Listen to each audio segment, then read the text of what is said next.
El sexo entre humanos tiene más de 2 millones de años, pero ¿ha sido siempre igual? Las primeras referencias escritas proceden de una época en que las relaciones sexuales ya estaban estereotipadas.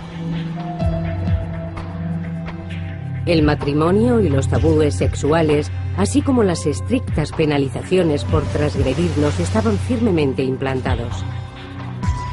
Pero ¿cuándo sintieron los humanos por primera vez la necesidad de imponer unas normas?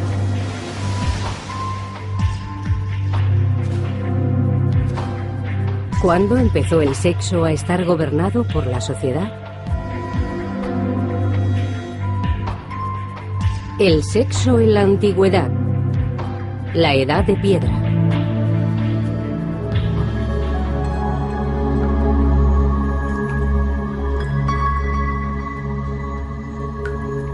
En este programa seguiremos el progreso del Homo sapiens desde su aparición hasta los primeros asentamientos e intentaremos averiguar cómo fue evolucionando la sexualidad humana.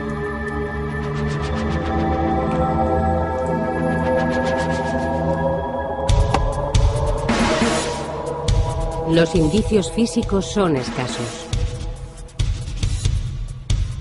Pero los expertos han analizado nuestra propia biología, el comportamiento de otros animales y los elocuentes hallazgos de pruebas arqueológicas. Y han logrado elaborar una teoría respecto al modo en que nuestros ancestros prehistóricos vivieron y amaron. La investigación sugiere que el tópico del hombre arrastrando del pelo a la mujer hasta una cueva dista bastante de la realidad.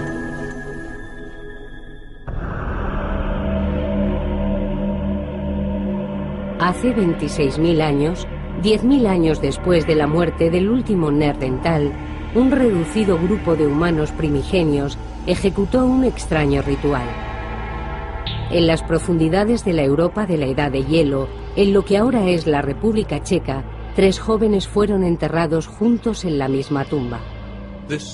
Este triple enterramiento es un misterio y también una clave para entender los orígenes de la sexualidad humana.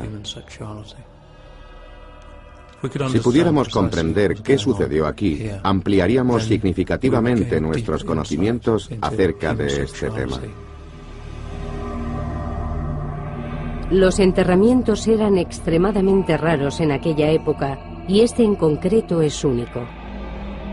Uno de los cuerpos aparece con una estaca clavada en los genitales y otro con un cuchillo apuntando hacia esa misma parte del cuerpo. Y se echó polvo de ocre sobre los 3 cadáveres. Este triple enterramiento es el ejemplo más antiguo de una inhumación de naturaleza sexual de la que se tiene constancia. La fosa se conservó durante 26.000 años, casi intacta, antes de ser descubierta en una expedición arqueológica.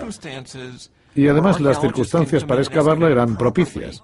Las posibilidades de que todo eso ocurra son infinitamente pequeñas. Desde su descubrimiento en 1956, cerca de la pequeña ciudad checa de Dolní Věstonice, los científicos han estado tratando de averiguar qué ocurrió. ¿Fue un crimen pasional? ¿Fueron ejecutados por transgredir las leyes sexuales? Se sabe que en el Paleolítico o Edad de Piedra, los pueblos que enterraban a sus muertos en Dolní Věstonice vivían en grupos pequeños y estables de unas 30 personas. Dedicaban el tiempo a cazar y a buscar comida, y por la noche dormían guarecidos en tiendas junto a hogueras de carbón. Llevaban ropa, esculpían herramientas y se trasladaban con las estaciones y la caza. Varias veces al año se reunían con grupos para intercambiar noticias y comerciar. Las personas que vivían aquí hace 26 o 27.000 años se mantenían en contacto permanente con otros pueblos. Intercambiaban piedra y formaban una comunidad cultural que se extendía desde Rusia hasta Francia y Gran Bretaña.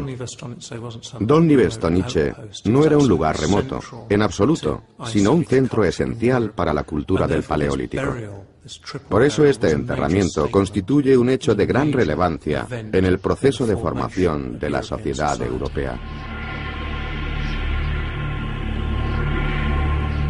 Hasta 1996, el profesor Eric Trinkaus no pudo someter a los esqueletos a un análisis completo de pruebas anatómicas y forenses.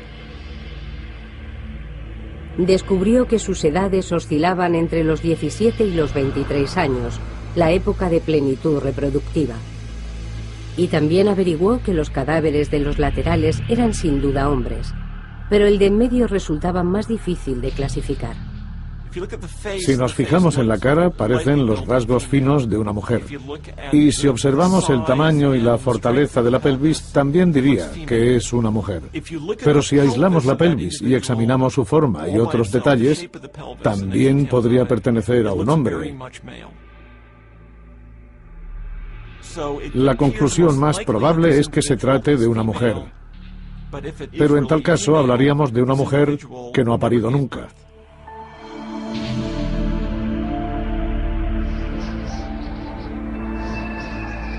Las pruebas demostraron que habían muerto repentinamente y fueron enterrados pocas horas después, antes de que el rigor mortis apareciera en sus rostros.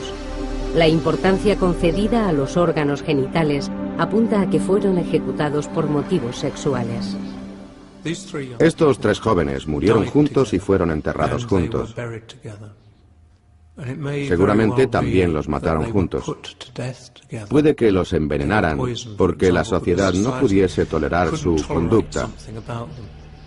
Quizá actuaron de un modo depravado para esa época. Pero ¿qué horrible acto pudieron cometer?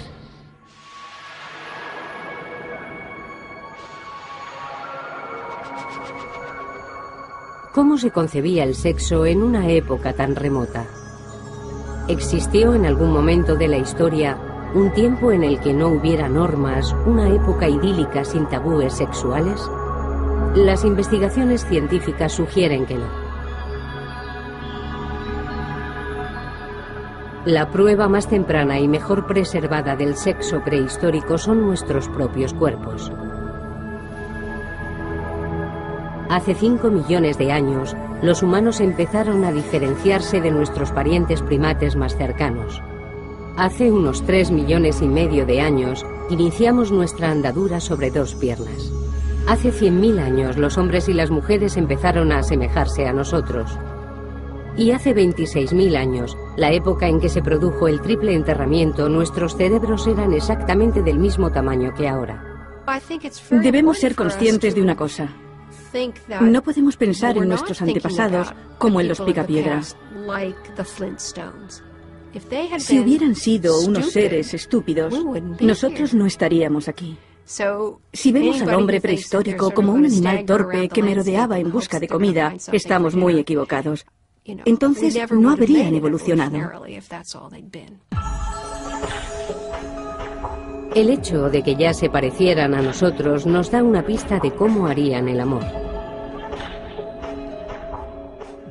Seguramente, el modo en que nuestros ancestros mantenían relaciones sexuales hace 100.000 años se parecía mucho al nuestro.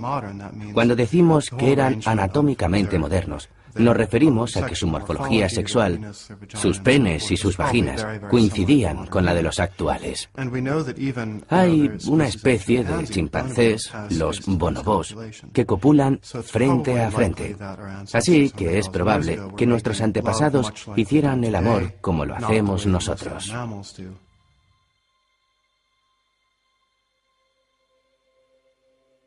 Sin embargo, las mayores similitudes se han encontrado en el interior de nuestros cuerpos.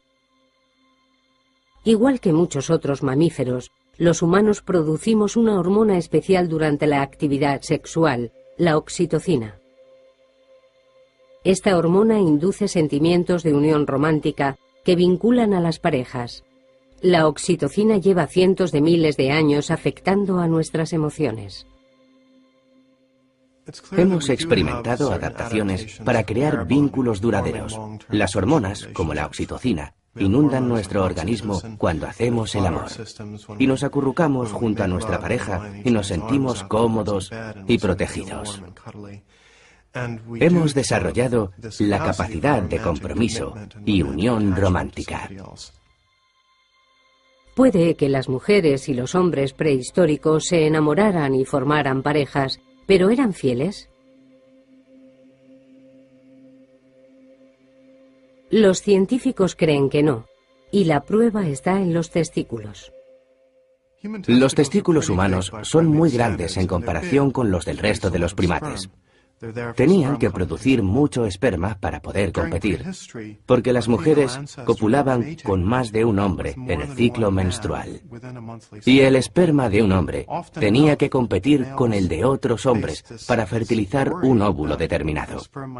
Así es como se origina la competencia entre esperma, inducida únicamente por la promiscuidad de las mujeres. La desconfianza y las hormonas que inducen al cariño nos llevan a aparearnos, lo que garantiza la supervivencia de las especies, pero también pueden generar conflictos.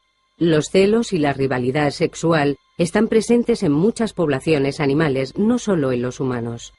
Pero desde el principio de los tiempos, los humanos han sabido que la promiscuidad no era conveniente. Cuando pensamos en las relaciones durante la prehistoria, debemos pensar en una mujer y un hombre que vivirían juntos y cuya unión estaría reconocida por el resto de la tribu.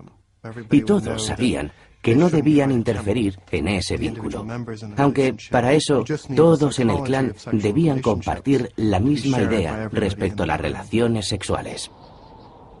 Pero además de las pruebas biológicas sobre la sexualidad prehistórica, también contamos con pruebas culturales. Curiosamente, data de la misma época que el triple enterramiento.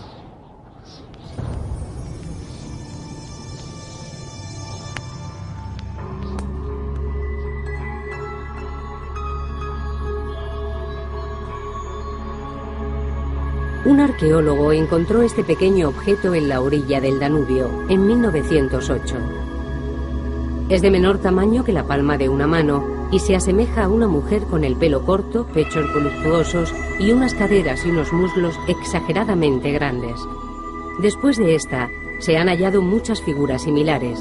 Esta estatua de arcilla procede del mismo yacimiento del enterramiento. De nuevo, muestra énfasis en los pechos, las caderas y los muslos. ¿Qué serán estas extrañas figuras? ¿Se trata de diosas de la Edad de Piedra? ¿El icono sexual de la prehistoria? ¿O son solamente arte? Algo destacable respecto a estas figuras es que la gente tenía que emplear bastante tiempo en esculpirlas. De esto se deduce que ya no dedicaban todo su esfuerzo a la supervivencia. Los expertos creen que las mujeres, igual que los hombres, saldrían a buscar alimento. La idea popular de que el hombre consigue la comida y provee a la mujer no tiene mucha lógica. Ese estereotipo carece de sentido. Sobrevivían de la caza y la pesca y ocasionalmente recogiendo bayas y frutos secos. Y también habría miembros del clan que se quedaban en el poblado cuidando de los niños o de los enfermos. Pero cuando se trataba de cazar, todos colaboraban por igual. Parece que en la prehistoria existía mucha más igualdad sexual. De hecho, las mujeres eran perfectamente capaces de alimentarse, de alimentar a sus hijos, de protegerse. Vivían en grupos unidos y se desenvolvían muy bien sin los hombres. No los necesitaban tanto, y eso les concedía muchísimo poder. Los estudios sobre grupos cazadores y recolectores también apuntan a la igualdad. En las sociedades recolectoras se da un nivel de igualitarismo razonable. Si alguien no estaba conforme con la organización de las tareas, siempre podía optar por irse, buscar otra tierra cerca del agua o de otros pastos y vivir felizmente allí. En la prehistoria, la voz de los hombres tenía el mismo peso que la de las mujeres. Era un mundo en el que imperaba la igualdad social y sexual. Sin embargo, dicha igualdad no se refleja en el arte del periodo prehistórico. Actualmente tenemos constancia de 200 de estas figurillas. Las hay de muchos tipos y materiales. Algunas, como esta, están hechas de piedra caliza. Y hay otras esculpidas en marfil de hace 20 y 30.000 años. Han sido encontradas desde Rusia hasta Francia, pero puede que solo estemos ante la punta del iceberg. Seguramente haya por descubrir muchas decenas de miles de estas figuritas más.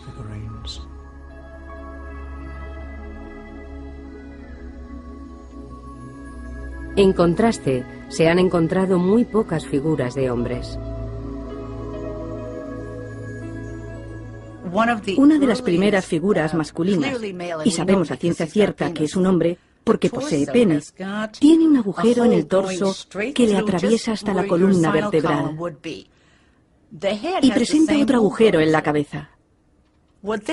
Son los restos de un muñeco. Es una de las primeras representaciones de un hombre y se trata de una marioneta. Resulta curioso.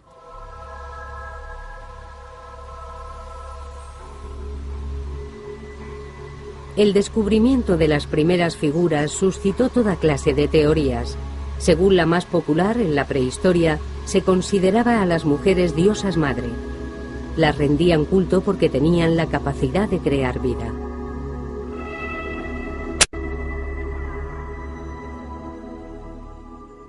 El milagro en el cuerpo de la mujer era obvio. No le pasaba lo mismo al hombre.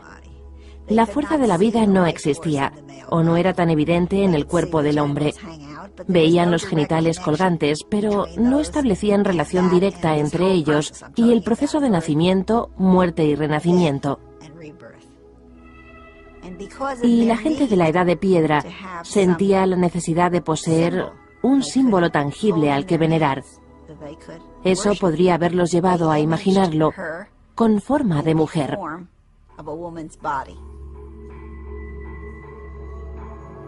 Esta teoría resulta bastante probable. El tamaño exagerado de los pechos, el vientre y los genitales sugieren un vínculo con el sexo y la fertilidad. Pero la teoría de la diosa madre no está universalmente aceptada. Si son imágenes de culto, como se las llama, las encontraríamos en más lugares. Pero no han sido halladas en lugares de veneración. No han aparecido en ningún altar, ni en lo que se considera que pudieron ser templos. Además, muchas de ellas están rotas, y otras muchas se han encontrado en fosas para desechos. El mito no tiene una base firme en la que sustentarse.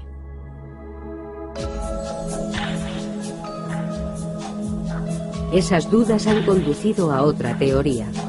Quizás solo reflejaban el canon de belleza de la Edad de Piedra. La mayoría de los especialistas que las han estudiado son hombres y han interpretado las figuras desde su punto de vista. Algunos infieren que al ser mujeres y estar desnudas, debían ser una representación del icono sexual. También han pensado en ellas como artilugios educativos, algo fabricado por mujeres para transmitir los secretos de la feminidad a las jóvenes de la tribu. No tenemos por qué asumir que fueran fabricadas por hombres, ni que fueran fabricadas para hombres. De ahí que sea tan complicado atribuirles una función. Tal vez no sean diosas madre, ni iconos sexuales, pero sin duda lo que no muestran constituye una pista tan elocuente como lo que muestran.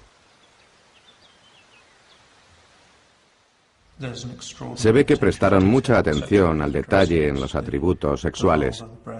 La vulva, el pecho. Se diferencian perfectamente los labios e incluso muestran una hendidura que señala la posición del clítoris. En cambio, carecen completamente de rostro. Quizás hace 25.000 años asistimos por primera vez a la creación de la categoría sexual. En este momento se empieza a ver a las mujeres como categoría sexual, no como personas individuales sexuadas, y tampoco como representación de un individuo que era amado por sí mismo y por sus virtudes. Eran simplemente un objeto de deseo, algo sin voluntad propia, algo que se podía poseer y con lo que se podía comerciar, algo sin rostro. Si Taylor tiene razón, las Venus indicarían que por primera vez la función sexual de las mujeres tiene prioridad sobre su función como individuos.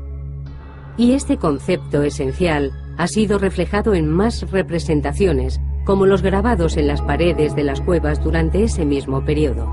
Cuando a principios del siglo XX los arqueólogos encontraron estas figuras, no dudaron en identificarlas como vulvas femeninas. Les han dado nombres extraños, como vulvas estilizadas, vulvas esquemáticas, vulvas inacabadas, incompletas y muchas otras denominaciones. Incluso se llegó a interpretar una única línea grabada en la pared como la hendidura aislada de una vulva. Todo esto nos dice mucho más de los intérpretes que de las personas que esculpieron las figuras. Los problemas que vemos en la prehistoria son los que nosotros mismos proyectamos, porque pensamos que siempre ha sido igual. Estamos aplicando la perspectiva del presente al pasado. Pero a pesar de las dificultades para interpretar los artilugios antiguos, los expertos creen que hace unos 25.000 años se produjo un cambio en la historia humana, y a partir de entonces se vio a la mujer como un objeto y no como a una igual. ¿Pero por qué sucedió? La pista más clara la aporta Dolní Věstonice, el lugar donde se llevó a cabo el triple enterramiento.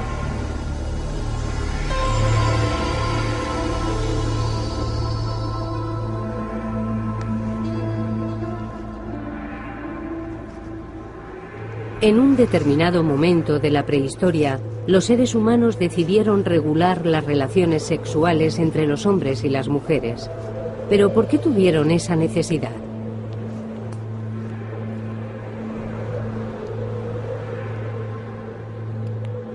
En la Edad de Hielo, cuando los grupos eran pequeños y estaban estrechamente unidos, no se necesitaban normas. Pero cuando las tribus empezaron a mezclarse, todo se complicó. Recordemos que estos pueblos están muy diseminados por el territorio. Quizá estemos hablando de una densidad de población de una persona por cada 1000 kilómetros cuadrados. Esa sería más o menos la media.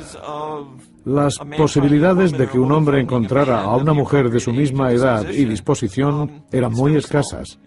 Por eso, cuando se juntaban dos grupos, aprovechaban la oportunidad de relacionarse. Esas relaciones sociales eran clave a la hora de encontrar miembros del sexo opuesto a los que poder unirse. La colina en la que se realizó el triple enterramiento era uno de los puntos de encuentro más populares de Europa. Las tribus se congregaban aquí y, aunque tenían hábitos y dialectos diferentes, se reunían para hablar, comerciar y conocerse. Dolní Věstonice es básicamente la colina que domina el valle. Por eso eran una referencia para todos los pueblos circundantes. Era el lugar al que acudían cada año desde hacía siglos. Podríamos compararlo con un exuberante oasis en medio de una zona desierta, y a la gente le gustaba visitarlo.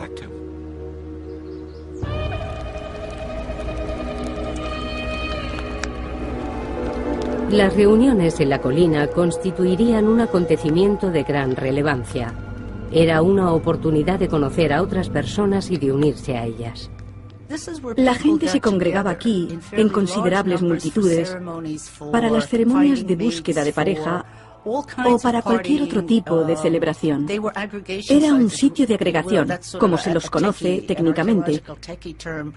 Es un término arqueológico que designa estos lugares donde los pueblos permanecían un tiempo y realizaban actividades sociales. Pero el éxito de Dolní acabó, en cierto modo, perjudicando a las tribus. Cuantos más pueblos se congregaban, más se debilitaba la estabilidad social y sexual de cada uno en particular. Cada vez eran más los candidatos y más las oportunidades de tener relaciones sexuales. Por eso, con estas agrupaciones a gran escala, surgieron ciertas normas sobre el sexo. Pero las normas están para romperse. En Dolní Věstonice había un grupo de 100 o 200 personas viviendo juntas. Y también allí es donde se localiza este enigmático enterramiento. Quizá nunca podamos reconstruir con exactitud la historia, pero intuimos que pudo deberse a la violación de alguna norma sexual. O puede que el enterramiento en sí fuese un modo de implantar una norma, quizá la primera ley referida al sexo. Pero ¿podemos inducir algo concreto respecto a dichas normas a partir de este enterramiento? La mejor pista la hallamos en el modo ritual en que fueron colocados los cuerpos. No se ha encontrado ningún otro enterramiento tan elaborado de aquella época. La mano del hombre de la izquierda está colocada sobre el pubis de la mujer en el medio. Le giraron todo el cuerpo para enterrarlo mirando hacia ella. Pero el brazo de la mujer está enganchado al hombre de la derecha, como si existiera una relación establecida entre ellos. Él tiene la cara contra el suelo. Fue enterrado boca abajo. Parece que la posición de los cuerpos guarda algún tipo de significado. El hecho de que el cuerpo de la derecha descanse sobre su abdomen tiene alguna explicación, y no se ven rastros de cambio de posición o movimientos. Desde luego, la postura transmite un mensaje, pero no sabemos cuál. Eso sigue siendo una incógnita.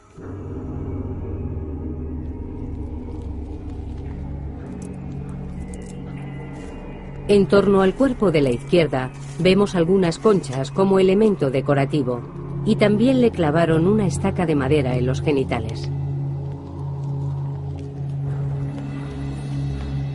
Echaron ocre rojo sobre las tres cabezas, un polvo de óxido de hierro. Se utilizó en las tumbas y en las pinturas de las cuevas durante toda la Edad de Piedra. En este caso parece aludir a algo sexual. También la zona púbica de la mujer está cubierta con este polvo. La cabeza del hombre de la izquierda muestra una segunda capa de ocre rojo y un diente de lobo. Aquí se ve una especie de costra. Es del individuo de la izquierda. Una gran corteza de polvo rojo y el diente agujereado de un animal. Obviamente, todo esto fue premeditado y tenía alguna intención.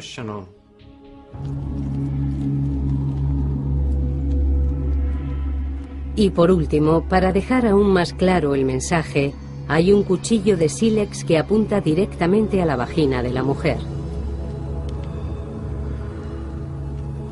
Aislado, cualquiera de estos detalles podría atribuirse a la casualidad, pero todos a la vez indican cierta deliberación.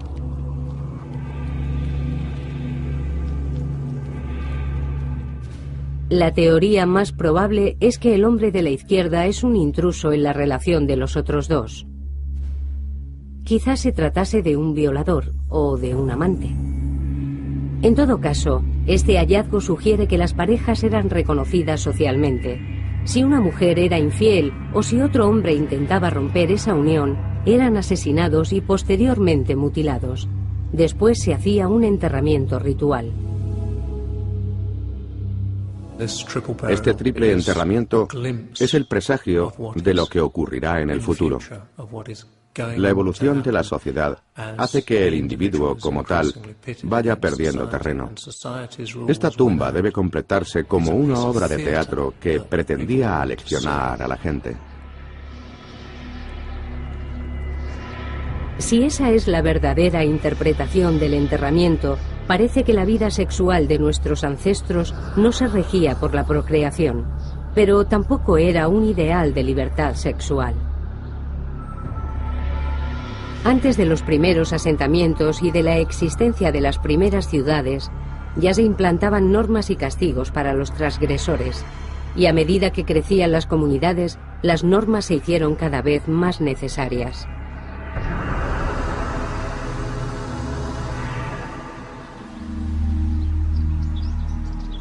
En torno al año 8000 a.C., los hielos que cubrían grandes territorios empezaron a retraerse. Con el incremento de las temperaturas, las tribus nómadas empezaron a asentarse en los pastos. En lugar de recoger frutos, bayas y grano, domesticaron a los animales y plantaron sus propios cultivos.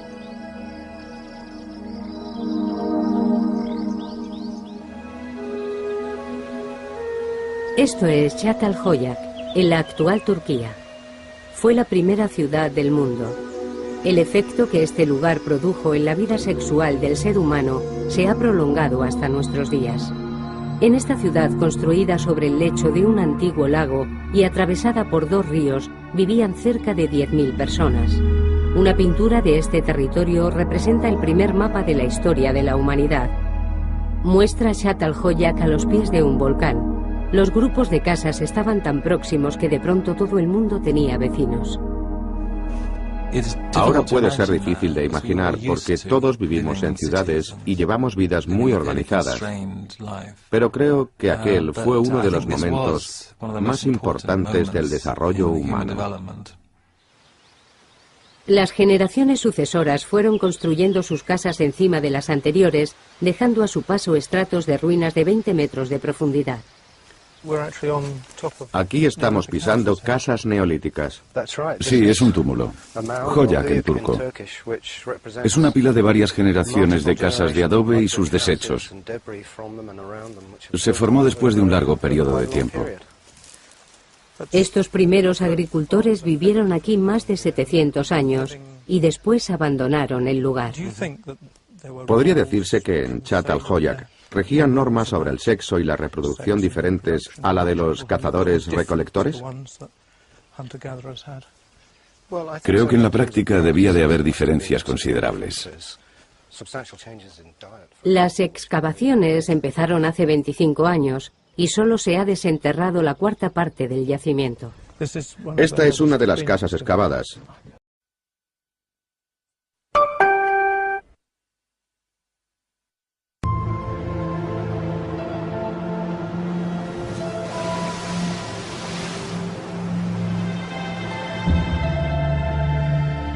El sexo entre humanos tiene más de 2 millones de años, pero ¿ha sido siempre igual? Las primeras referencias escritas proceden de una época en que las relaciones sexuales ya estaban estereotipadas. El matrimonio y los tabúes sexuales, así como las estrictas penalizaciones por transgredirlos, estaban firmemente implantados. Pero ¿cuándo sintieron los humanos por primera vez la necesidad de imponer unas normas?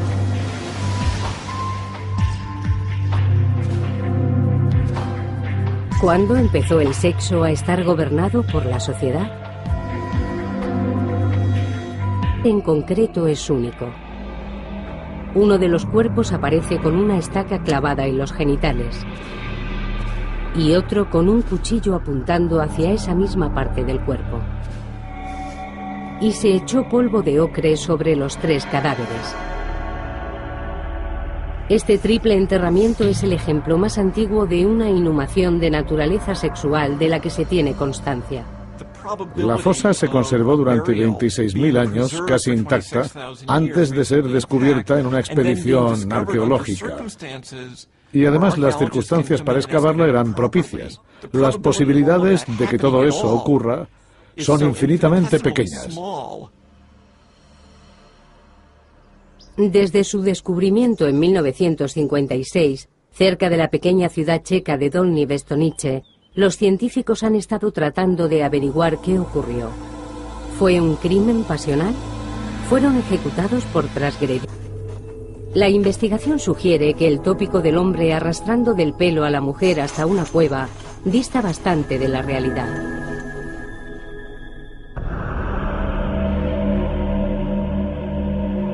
Hace 26.000 años, 10.000 años después de la muerte del último Neandertal, un reducido grupo de humanos primigenios ejecutó un extraño ritual. En las profundidades de la Europa de la Edad de Hielo, en lo que ahora es la República Checa, 3 jóvenes fueron enterrados juntos en la misma tumba. Este triple enterramiento es un misterio y también una clave para entender los orígenes de la sexualidad humana. Si pudiéramos comprender qué sucedió aquí, ampliaríamos significativamente nuestros conocimientos acerca de este tema. Los enterramientos eran extremadamente raros en aquella época y el sexo en la antigüedad, la edad de piedra.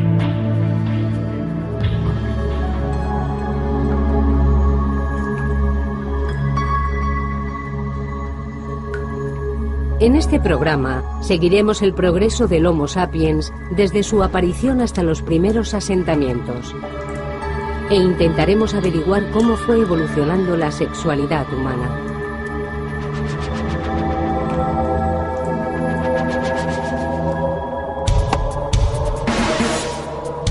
Los indicios físicos son escasos. Pero los expertos han analizado nuestra propia biología, el comportamiento de otros animales y los elocuentes hallazgos de pruebas arqueológicas. Y han logrado elaborar una teoría respecto al modo en que nuestros ancestros prehistóricos vivieron y amaron.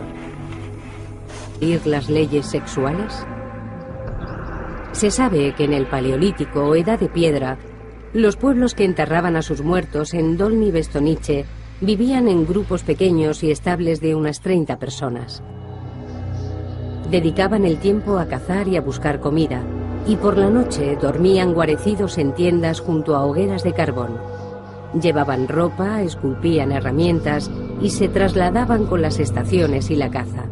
Varias veces al año se reunían con grupos para intercambiar noticias y comerciar. Las personas que vivían aquí hace 26 o 27.000 años se mantenían en contacto permanente con otros pueblos. Intercambiaban piedra y formaban una comunidad cultural que se extendía desde Rusia hasta Francia y Gran Bretaña. Dolní Bestonice no era un lugar remoto, en absoluto, sino un centro esencial para la cultura del Paleolítico. Por eso este enterramiento constituye un